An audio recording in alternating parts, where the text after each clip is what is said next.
A year after Lincoln's assassination, the party passes the Civil Rights Act of 1866. They fight to make sure that black men have the same right to vote with new laws and constitutional amendments. But something had happened during the Civil War that began changing the young Republican Party. Government spending during the war made many northern businessmen really rich.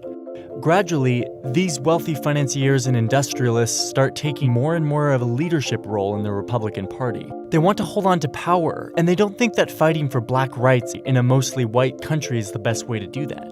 Meanwhile, the South is resisting these new racial reforms, often violently.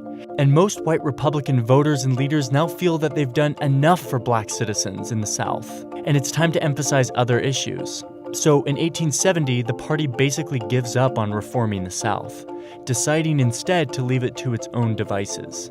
The region becomes politically dominated by white Democrats.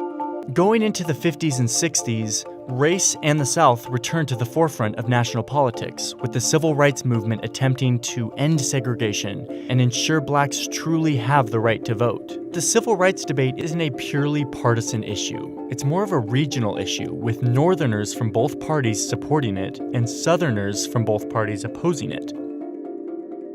Then, in 1964, it's Democratic President Lyndon Johnson who signs the Civil Rights Act into law.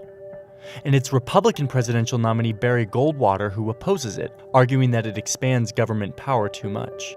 A massive switch-up takes place. Black voters, some of whom had already been shifting from the Republican Party, convert almost entirely to their new advocates, the Democrats. The white voters in the South, who had been staunch Democrats, start to really resent the big government interference here and in other matters like abortion rights and school prayer. Over the next 3 decades, whites in the South switch to the GOP, which makes the South an overwhelmingly Republican region. By the 1980s, the party begins to resemble the GOP we are familiar with today.